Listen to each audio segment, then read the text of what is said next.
Assalamualaikum warahmatullahi wabarakatuh.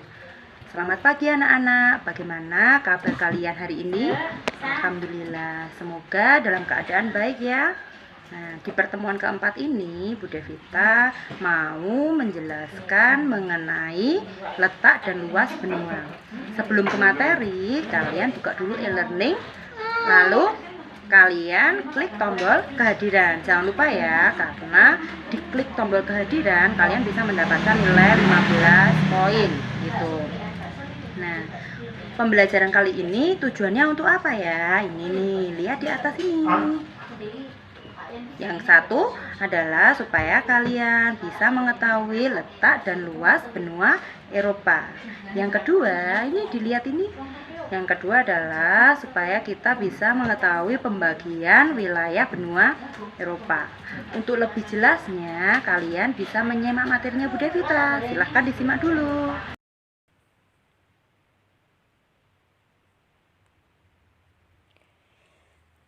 Sebelum membahas letak dan luas, Bu Devita mau menjelaskan mengenai sejarah benua Eropa.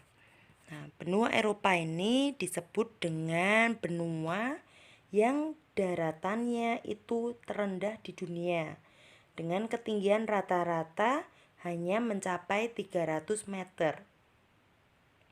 Eropa sebenarnya bukan merupakan suatu benua, tetapi Eropa itu adalah semenanjung yang berada di Asia, begitu ya.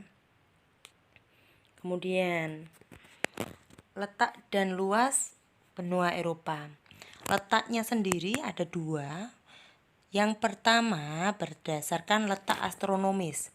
Jadi benua Eropa itu secara astronomis terletak di antara 36 derajat lintang utara sampai 71 derajat lintang utara dan 11 derajat bujur barat sampai 60 derajat bujur timur. Berdasarkan letaknya tersebut, Eropa itu jauh dari wilayah tropis, sehingga Eropa punya iklim subtropis gitu. Untuk pembagian iklimnya itu ada beberapa kawasan ya. Yang pertama, iklim maritim. Iklim maritim ini dialami di kawasan Atlantik, yaitu Irlandia, Inggris, Belgia, dan Belanda. Karakternya bagaimana? Iklim maritim ini mempunyai karakteristik yaitu musimnya dingin, nyaman, panas. Jadi jika panas itu udaranya sejuk dan curah hujannya cukup begitu.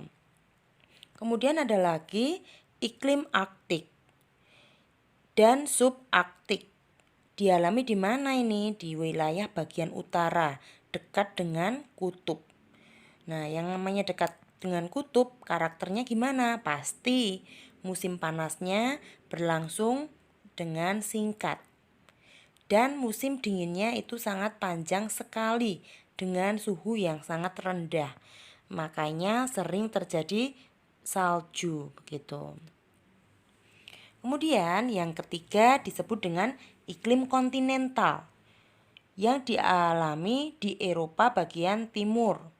Perbedaannya suhu musim dingin dan musim panas itu sangat ekstrim sekali. Jadi sangat mengerikan ketika terjadi iklim kontinental ini. Karena gimana? Curah hujannya itu sangat sedikit, dipengaruhi oleh angin barat yang berasal dari Atlantik. Yang keempat ada iklim Mediterania yang dialami di wilayah Eropa bagian selatan maupun bagian tengah. Yang terakhir adalah iklim pegunungan, namanya aja iklim pegunungan. Jadi di Eropa itu juga ada daerah pegunungan, yang mana iklim ini terjadi di daerah yang memiliki ketinggian begitu. Ini adalah gambar dari peta benua Eropa. Ada berapa kawasan Eropa itu? Ada 4 ya. Tambah 1 lagi berarti 5. Bagian utara, ada bagian selatan, ada bagian timur, yang dekat dengan Indonesia, kemudian ada bagian barat. Mana saja wilayahnya? Sini.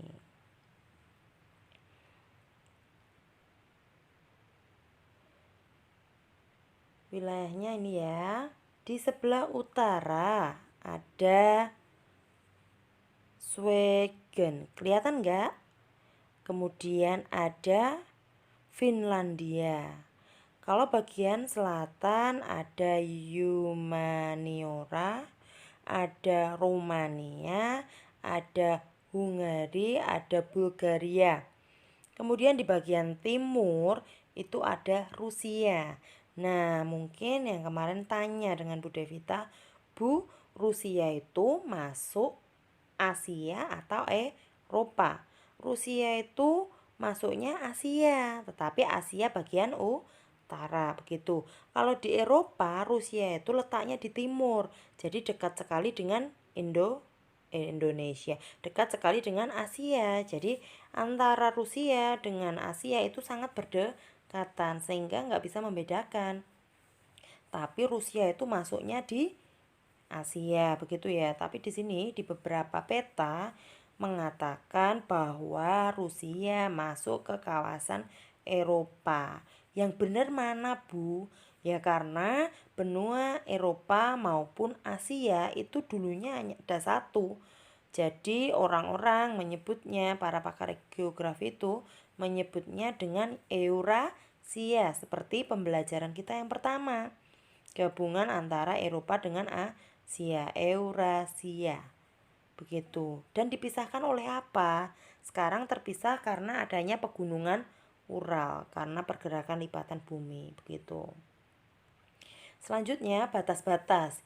Di sebelah utara ada Samudra Arktik, selatan ada Laut Tengah, bagian barat ada Samudra Atlantik, dan timurnya adalah Asia. Dekat sekali dengan Asia. Dan di situ batas antara Asia dengan Eropa adalah pegunungan Ural, Selat Dardanella, dan Laut Kaspia gitu. Untuk kawasan Eropa, tadi Bu Devita udah menjelaskan ya, dibagi menjadi 4 tambah 1, 5 tengah ya. 4 itu barat, timur, selatan, utara, sama tengah. Bu, Rusia kok di situ tetap masuk di timur ya? Bisa masuk ke Eropa Timur, bisa masuk di Asia bagian utara. Saya nggak menyalahkan jika kalian menjawab kedua-duanya tersebut gitu. Kemudian bangsa Eropa itu punya ciri-ciri fisik. Dibagi menjadi 3 kelompok. Yang pertama ada bangsa Nor, bangsa Alpen, dan bangsa Mediterania. Ciri-cirinya bagaimana? Bangsa Nor itu punya rambut pirang, matanya biru, punya tengkorak panjang, dan mukanya sipit gitu. Kalau Alpen gimana? Alpen ciri-cirinya rambut dan matanya hitam, tidak begitu tinggi, tengkorak matanya lebar. Kemudian ada bangsa Mediteran, ciri-cirinya badan dan tengkoraknya menyerupai bangsa Nor, tetapi rambut dan matanya hitam begitu. Nih, karakteristik Eropa. Eropa juga disebut sebagai benua putih. Kenapa? Karena sebagian besar penduduknya memiliki ras Kaukasoid berkulit putih begitu. Selain itu apa saja ciri-cirinya? 1. Pertumbuhan penduduknya negatif. Bu, kok bisa negatif itu apa? Artinya pertumbuhan penduduk di Eropa itu sangat lambat sekali. Begitu. Kenapa seperti itu? Karena dengan pertumbuhan penduduk yang sedikit atau rendah, maka bisa memacu negara tersebut untuk menjadi negara maju. Berbeda dengan Indonesia yang pertumbuhan penduduknya adalah positif.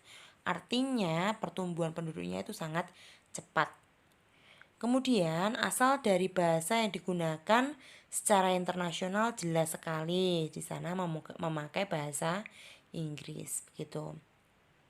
Kemudian ada keajaiban dunia yang dimiliki di Eropa, yaitu Menara Pizza yang ada di Italia, kemudian Menara Eiffel yang ada di Perancis yang menjadi ikon titik wisata jika pergi ke Eropa. Gitu. Nah, jadi keadaan alam di Eropa itu punya titik tertinggi. Titik tertinggi artinya gunung ya, karena titik tertinggi itu puncak tertinggi gunung. Gunung yang tertinggi di Eropa disebut dengan Gunung Elbrus. Letaknya di mana? Di Rusia. Rusia tadi Eropa bagian timur atau Asia bagian utara. Kemudian titik terendahnya, titik rendah itu adalah laut. Disebut di Laut Kaspia, itu yang paling rendah sekali. Kemudian sungai-sungai di Eropa ada banyak, ada sungai Volga, Thames, Donau, Rhine, Rhone, dan Elbe. Selain sungai, Eropa juga punya danau-danau terkenal. Di antaranya adalah Danau Onega, Ladoga, serta Danau Kaspia. Gitu. Mungkin penjelasan Bu Devita mengenai benua Eropa hanya sampai di sini ya. Selebihnya nanti kalian bisa browsing sendiri atau membaca buku yang sudah diberikan dari sekolah. Begitu kalian pelajari. Kemudian yang belum kalian pahami tentang materinya Bu Devita benua Eropa ini bisa kalian tanyakan di e-learning maupun di WhatsApp group. Begitu. Dan Bu Devita masih nunggu ya tugas-tugas kaliannya. Yang kemarin-kemarin itu masih saya tunggu. Begitu. Alhamdulillah, materi kali ini selesai ya. Setelah kalian mempelajari semua itu, kalian boleh bertanya pada Bu Devita melalui e-learning ataupun WhatsApp group. Nah, kemudian tugasnya silakan kalian kerjakan, ada batas waktunya. Gitu. Cukup sekian dari Bu Devita. Wassalamualaikum warahmatullahi wabarakatuh.